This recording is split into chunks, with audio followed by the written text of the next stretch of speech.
record this. All right. Well, good evening. And this is one of uh, my absolute favorite topics, and I kind of enjoy discussing it at the end. Um, I think it's important to think about motivation and uh, and your own motivation, and because I think uh, what motivates you probably motivates is not too dissimilar from a lot of other people you work with. And it really has a lot to do with many of the other topics that we're talking about in here. Uh, Kind of that sense of well-being you have about your job, that balance.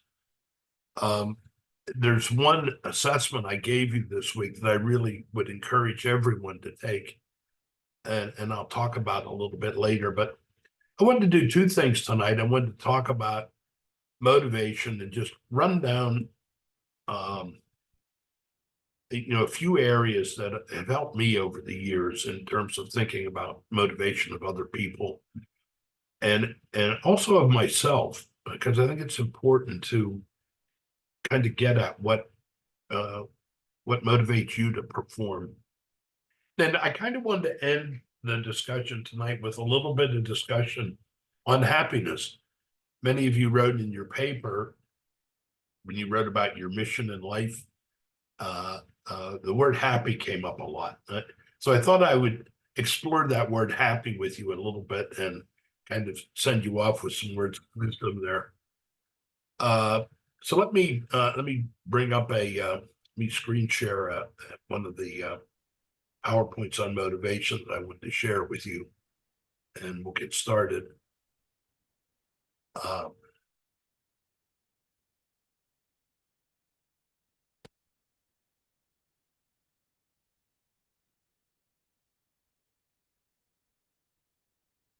All right, so I think one of the reasons I think it's important to think about motivation a little bit, and in the question, why do we study um, topics in this course around behavioral kinds of things?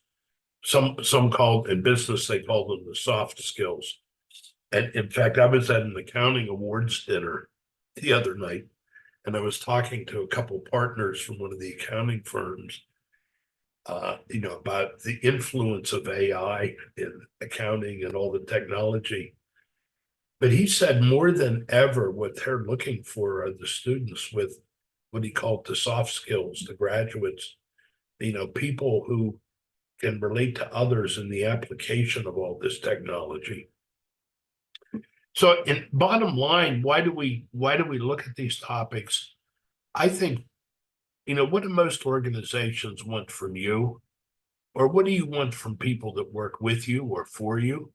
You probably want two things: performance and commitment. And what does that mean? Well, we want people who are going to perform at the utmost. Those are the type of people we really don't need to supervise. But we also want people with a sense of a real commitment to what the organization is trying to accomplish. That there's a sense of loyalty or effort that they're going to put out.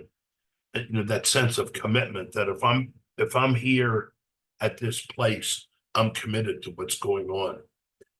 And I think that's why and I really do believe that how we deal with people and how we manage people has a great deal to do with both of these elements.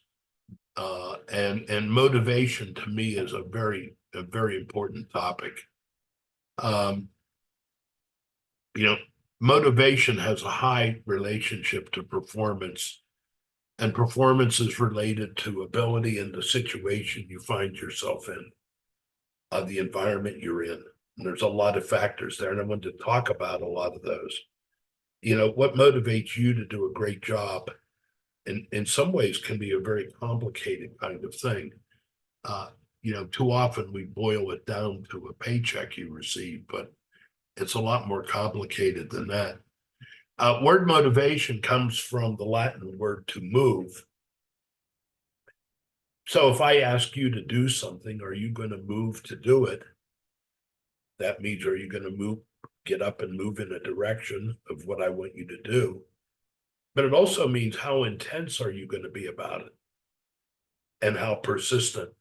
Intensity means how much you're going to throw yourself into the work, and persistence, are you going to stick with it? And so these are kind of an equation we look at, is that motivation leads to performance, which leads to certain outcomes. And if there's satisfaction with those outcomes, then deals with motivation. So I know it's a very rational way to look at it, but there's, it's kind of a neat overall way to look at it. And performance really is a product of your ability multiplied by your motivation. And your ability has to do with your aptitude, the training, resources. Can you do the job, etc.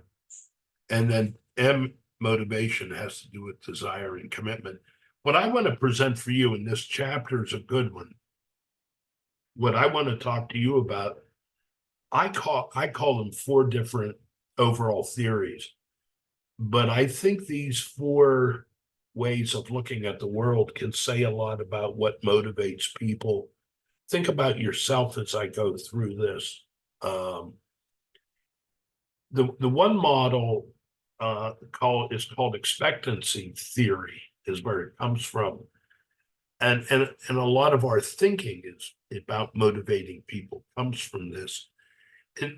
In a sense, this model says that how much effort I put into something relates to my belief that can I perform it, and that the outcomes I get, are they going to be satisfying or dissatisfying to me? So in other words, if you're thinking about working on something, how much effort you put in really has to do with your ability, partly your ability. Do you have confidence in yourself? And do you have a positive concept that I can do it? Or do you look at something and say, oh, damn, I'm not any good at this? So your attitude about your self-efficacy does have an impact on your motivation. Also, people that work for you, when you're delegating work, do people have, what's the level of confidence that people have that they can get the job done? So do I believe that if I put the effort out, I will be able to perform? That's the first thing. And if I perform, will I get certain things that are motivating to me? And then how do I weight those? Well, I might get recognition, I might get a paycheck, I might get perks, you name it. Some of the negative values are, I won't get yelled at, or I won't get a bad performance report. Those are kind of negative outcomes that we try to avoid. I think for a lot of people, this model explains a lot about motivation. For example, our self-efficacy, that means is how much confidence do I have? And I look at my past accomplishments and vicarious experiences, etc. Then many times when you've studied motivation, you've heard about Maslow. Well, these are certain outcomes, maybe needs that happen, that I get from performing. And these you've all heard in courses before. I won't spend too much time on them. Usually when you study motivation, you've studied with Maslow. I don't think, and I think Maslow's a good way of looking at it. You have safety, security, and love and belongingness. And a sense of autonomy and growth. But I think those are all outcomes of your performance. And, some other outcomes that are talked about in this model are like pay and bonuses, a whole long list of things. And when you read about motivation and people, and too often we tend to simplify what people are looking for in a job. And so part of it is trying to get at what motivates people, what kind of outcomes do they value. Before I get to this, I just want to circle, before I get to this issue, I want to circle back to the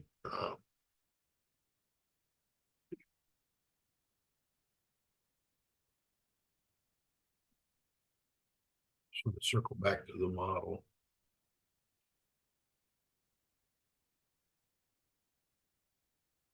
And so this model is states, and I think we've used this to describe motivation. For yourself, is this something that I think most people I have would agree that this rational model seems to explain things. If I believe I can do the job and the rewards are going to be things I value, I'm gonna do them. And I'm going to give you an example here. And maybe you can respond in chat for me. Let's say all of you, I said, I would pay each of you $1,500 to come over and help me on a project on a Saturday morning, and assume that you have the ability to do it. So for about 2.5 hours work, I'm going to pay you $1,500. Now I want you to for yourself to answer in chat. Would you be motivated?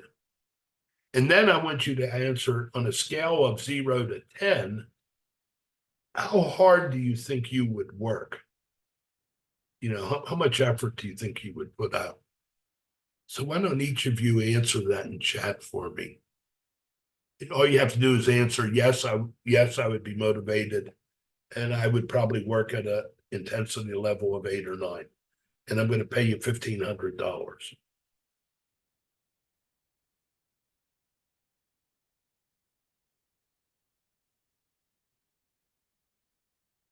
Okay, yes, 7 to 10 with Joe. All right, Katie had a yes for a 9. So I'm getting a lot of yeses above 5. All right, Doug. Okay. And I would work at a 10. Okay, great. However, let me throw a more information. So you got all this information. However, the next day you found out that some of your classmates that weren't here, I made the exact same offer to them, but offered to pay them $2,000. And so I met with the group that wasn't here. What would this do? Would you still be motivated? But what would it do to your intensity or effort? So with this new information, how does that affect your answer? Would you still be motivated? And what would your level be now? So you just throw that in chat. Okay.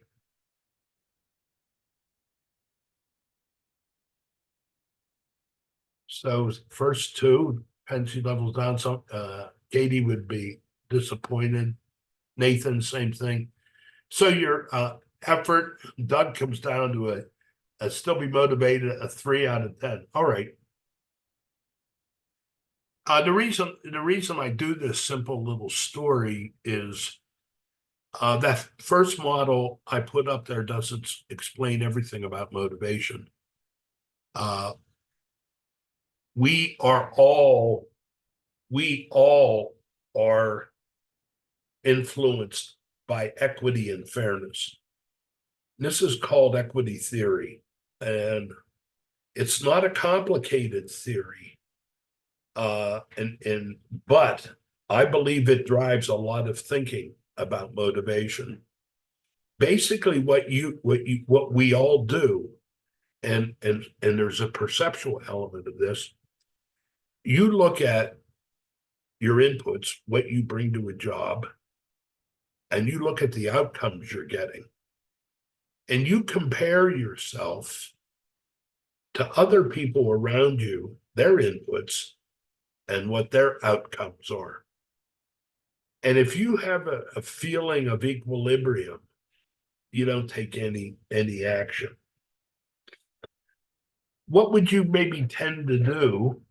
In what might you tend to do, however, if you found out in the first example, or that your, or the second example, that your outcomes and your inputs were greater than the other people? In other words, you, when you compare yourself, that first example, when you compare yourself, you're not being treated in the same way as other people. Maybe your salary's less, or some of your benefits are less. And so you look around, and that causes you disequilibrium. A little bit of what the answers you gave me in that that little chat session I just did told me how you were going to make this balanced for you. You would still be motivated, but you're going to put out less effort once you get there. What you do there by putting out less effort, that creates a sense of balance for you. All right.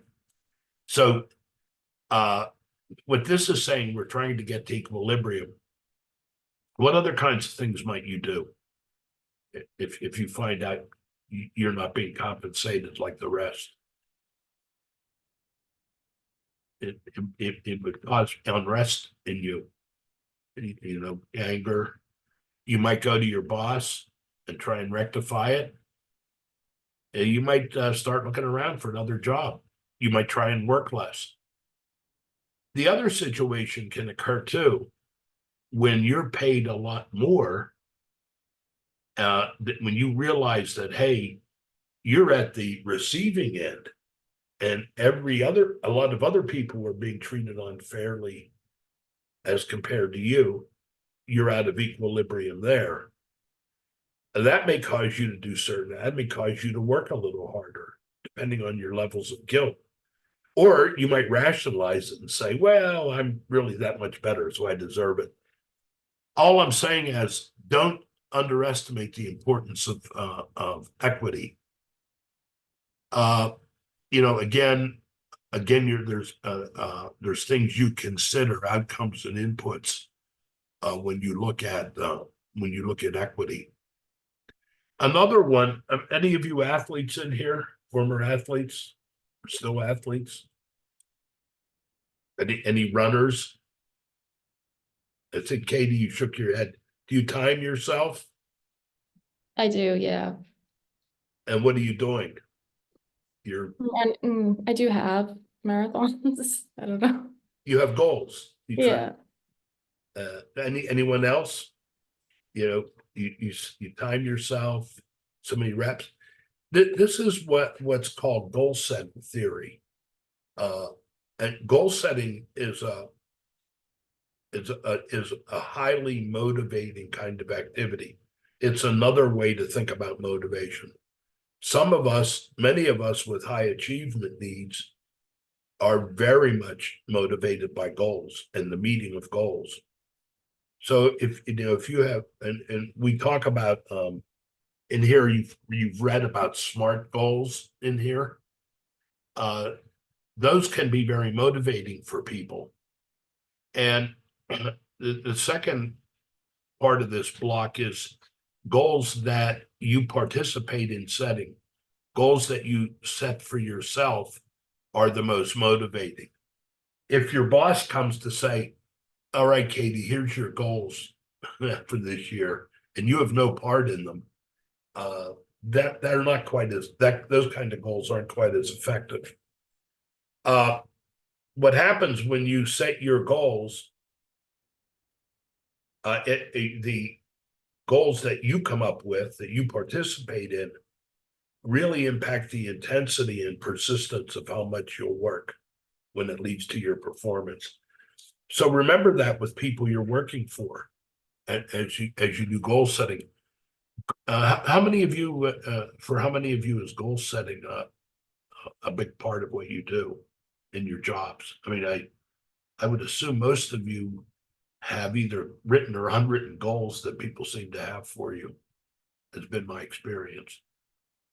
And this all comes out of when I was going through the MBA. This is ancient history.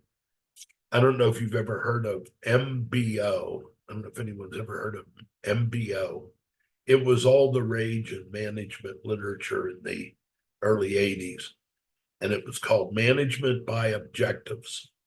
And there were books and bestsellers. And basically, it was organizations setting goals from the top, and they filtered down all throughout. And people set goals, and they were working toward all their goals, and the goals aligned with the all the way to the top. We don't. It's not a management fad anymore, but the residue of it is most organizations do an awful lot of goal setting, strategic planning. Are you aligned with your plans? So don't underestimate goal setting. And I put a few notes in here. I won't go through them on how do you foster goal commitment. Let people participate. Attach good rewards to the goals. Collaborate with people. Give people the resources they need to achieve the goals. Goal difficulty. Goals have to be difficult, not impossible. Those are the most optimal goals. Those that challenge but aren't impossible. And more difficult goals lead to higher performance. More specific goals lead to higher effort. And goals have to be accepted to have the impact on effort. And just you've read through the goal setting, so I won't spend time on that. And then finally, there's a whole chapter on empowerment. And this all has to get at the meaningfulness of what you do. It's called psychological empowerment. And that there is that one chapter on engagement that we really didn't get into. They covered they talk about in there on the theory of empowerment and people feeling empowered or you feeling powerful in a job is a very big motivator. I would say for most for most professionals that I run into, and for most people like that, they want to be involved in work that is meaningful, that you have some self-determination, that you feel competent to do, and that you feel like you have an impact by what you're doing. And that all has to do with what they call psychological empowerment. And we can unpack that a little bit. Well, before I ask you that, this all really gets to job satisfaction with what we do. How good do you feel about the jobs you're going into? But what I want you to do, and when you think about job satisfaction, if you could put in the chat box to share with each other, if you had to say what really satisfies you on a job, what would you say? You know, is it pay? Is it other people I work with? Is it, you know, whatever it is? Where do you get satisfaction in your job? Getting things done? Recognition of my performance? What brings, if you sit back and ask yourself, what brings you job satisfaction? What would you say? Why don't you just put a few comments in chat for everyone to see? Identify a few words.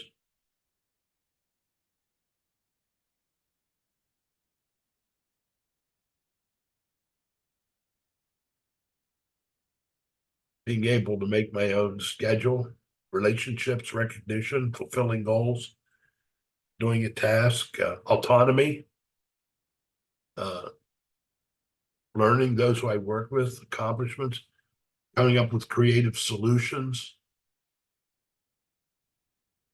All right, so there's a lot of things. No one put your salary in there. Like, not that I'm saying it's not important, but what I want you to think about, I want to in some of the studies of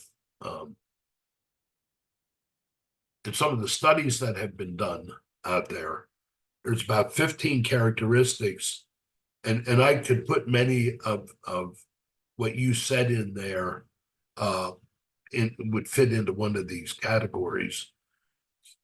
But these five are five that have been maybe the highest levels of satisfaction in studies of about 15. And what's interesting on these, you know, and you could unmute yourself and shout it out. Which do you think would be number one on the list of all of these? What do you think is going to be number one? But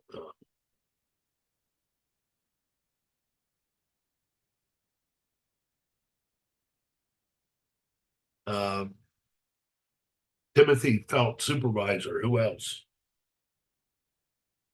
Coworkers, maybe? The what?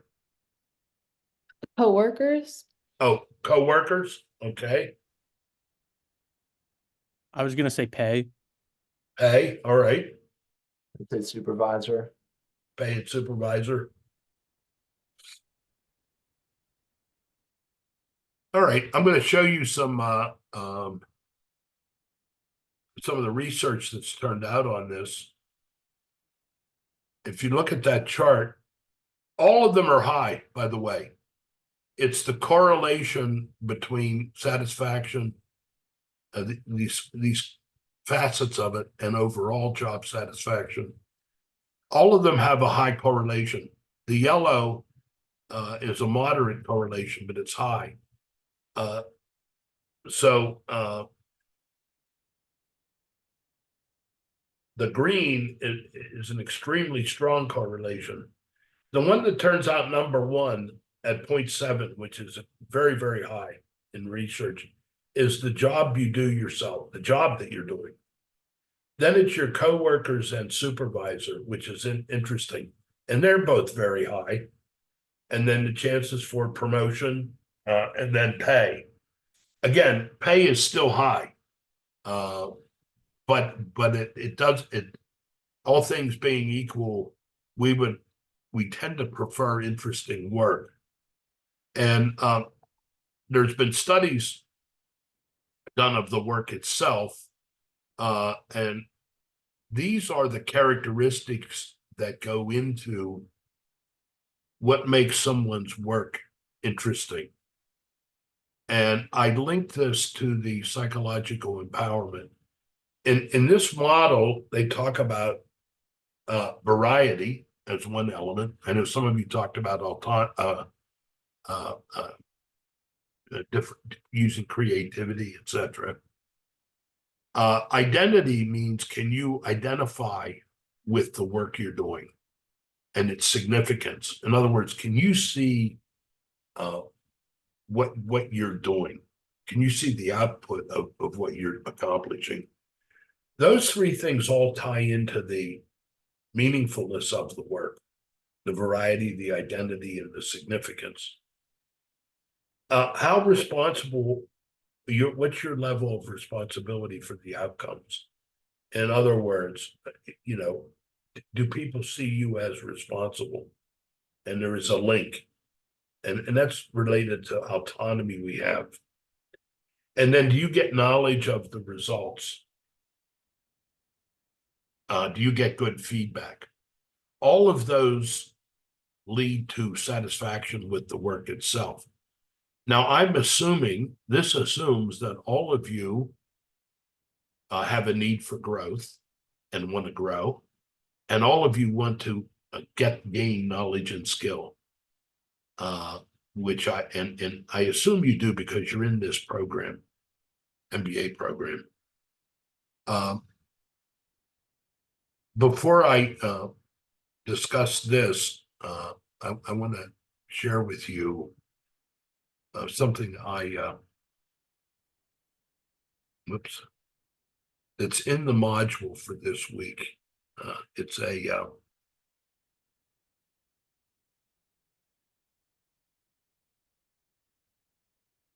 called a job satisfaction survey. And I really would recommend all of you taking it.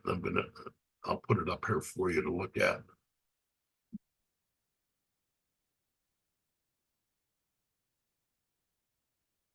I did put in this module some assessments, but I would really recommend you doing this one. If you kind of are not feeling real comfortable with your job, you might want to take this and see where you turn out. It rates you on those elements I showed you: variety, autonomy, feedback, etc. And I'd really take a look there.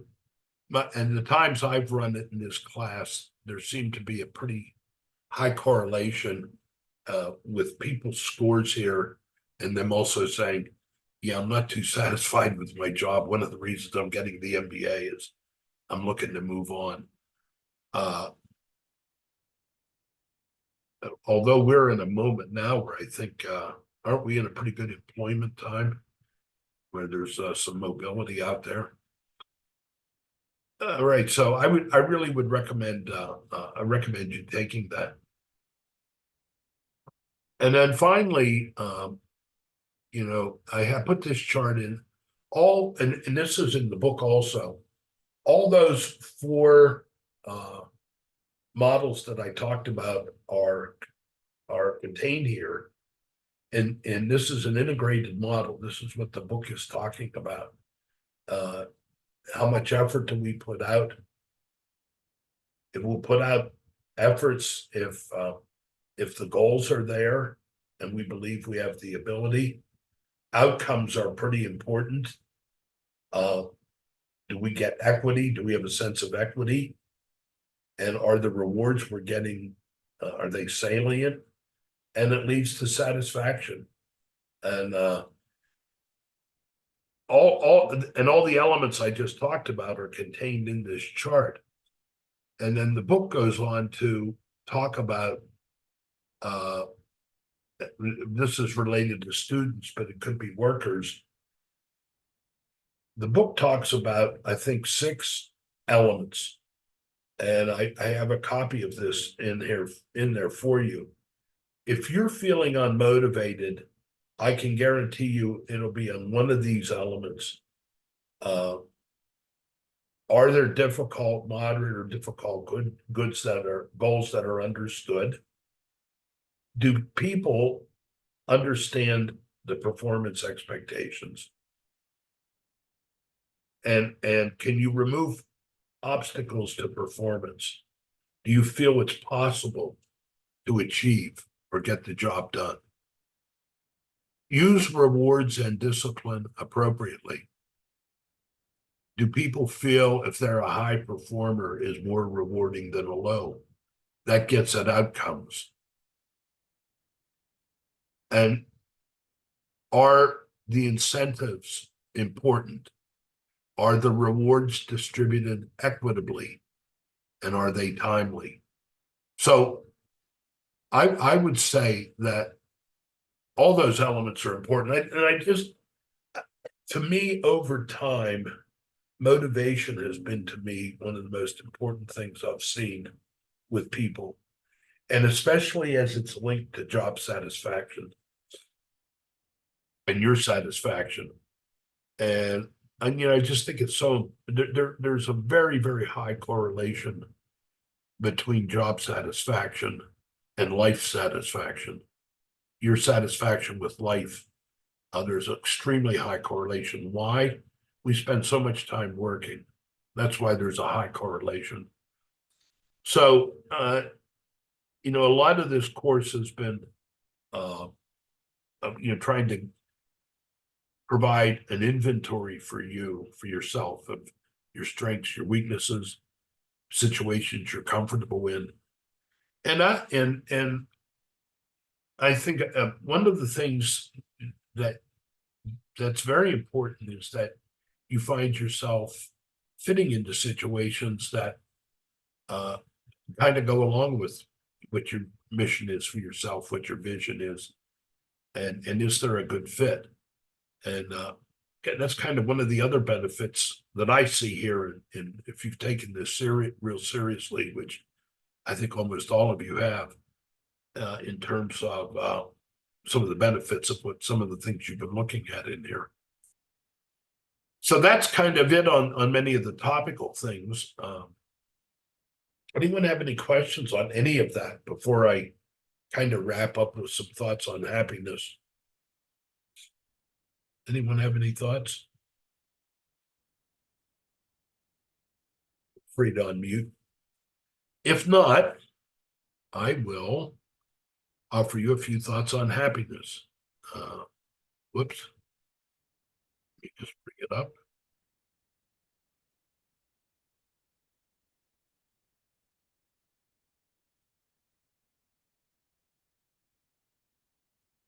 Many of you have identified happiness as one of the elements you're looking for. What do we know about happy people? Several traits seem to mark happy people. We tend to have a more extroverted view. Doesn't mean that extroversion causes happiness, but because of more social contacts, or does happiness produce outgoing behavior? So it could be either way. Self-esteem or self-efficacy is more strongly correlated with happiness in individuals, cultures, than collectivistic cultures. In other words, cultures like ourselves, the United States, we're very much an individualistic culture. So self-esteem and self-efficacy become real important for us. We tend to measure people on, we're meritocracies. A sense of personal control, this locus of control issue.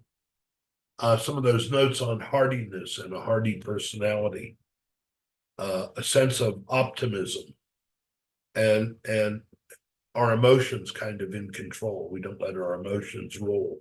That's what low neuroticism means, low emotionality.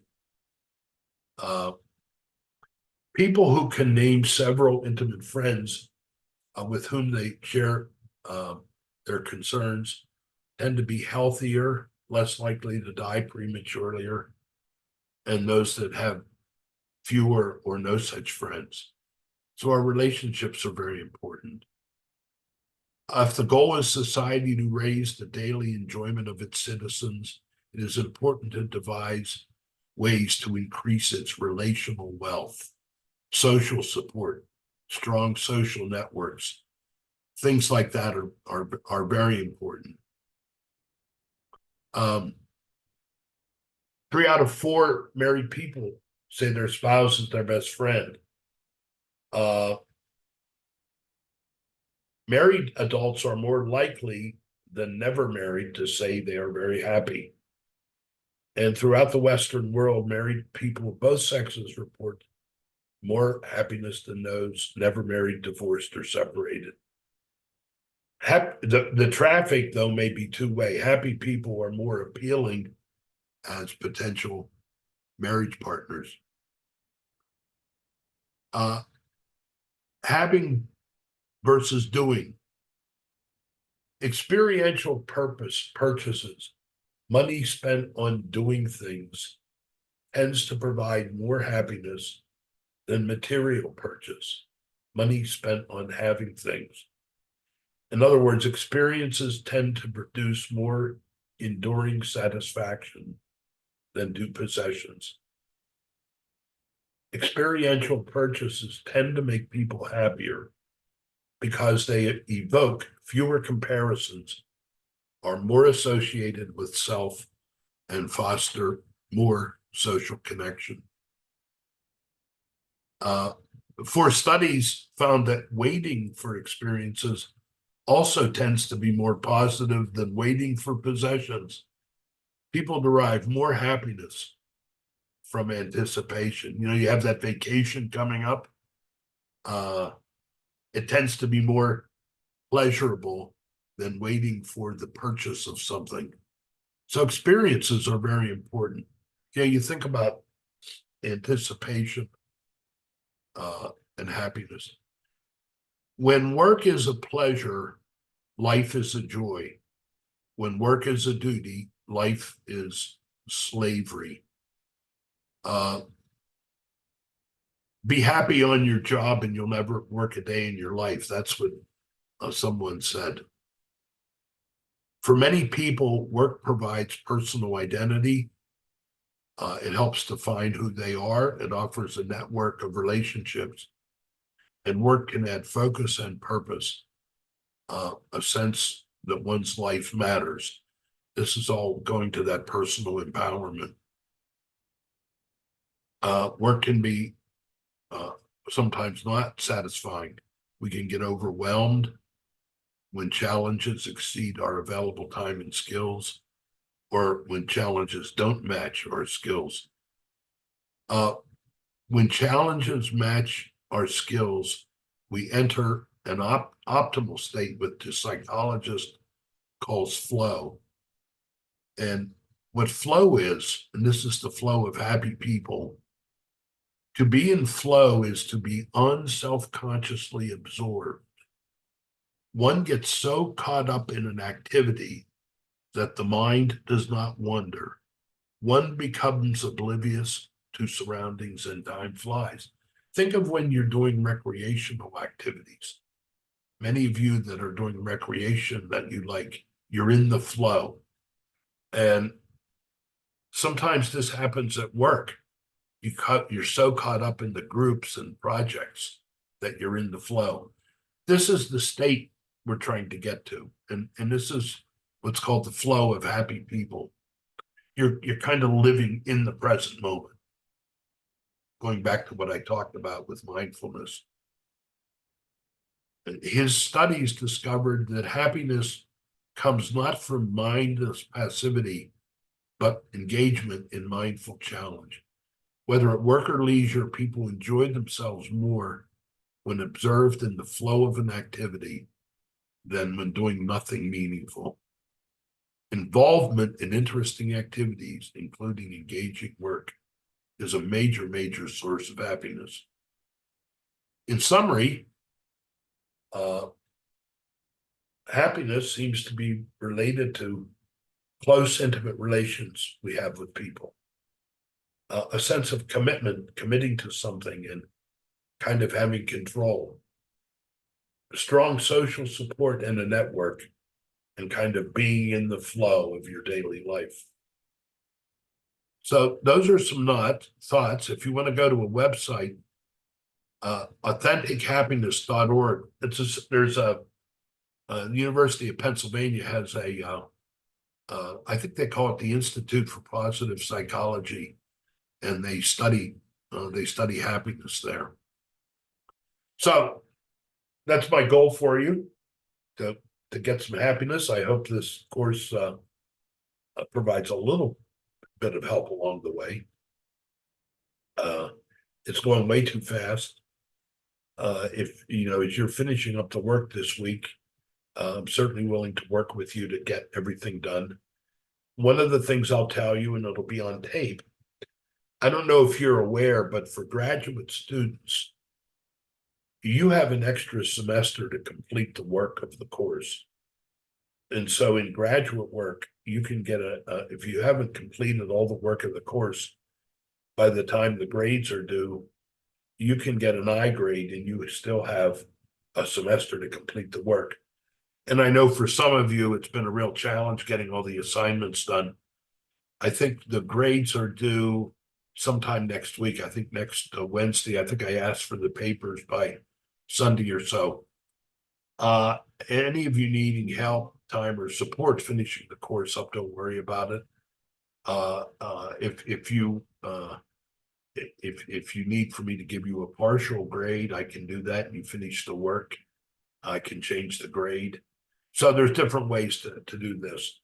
But I just want you to know that if you get stuck and are having trouble with the deadline, let me know. All right. That being said, I really have enjoyed getting to know you, even though it's been online. And anyone have any thoughts, final questions, or final thoughts before we sign off? Actually do have one question. Sure. On Canvas, I know there's an undated assignment. I think it was for like the module 4 quiz. I just never saw that had a due date on that. Is that like optional Yeah, required? a lot of those quizzes are. Yeah, that would be optional. I can go in and check that out. That's trying to get a sense of things as you're going along in the course. Gotcha. Yeah, I work by due date, so when I saw something didn't have a due date, I thought I missed it. But Was that the one on decision making? it might have been as module 4, so Yeah. maybe. Yeah, don't worry about that. Okie dokie. Thank you. Thanks for asking, Tim.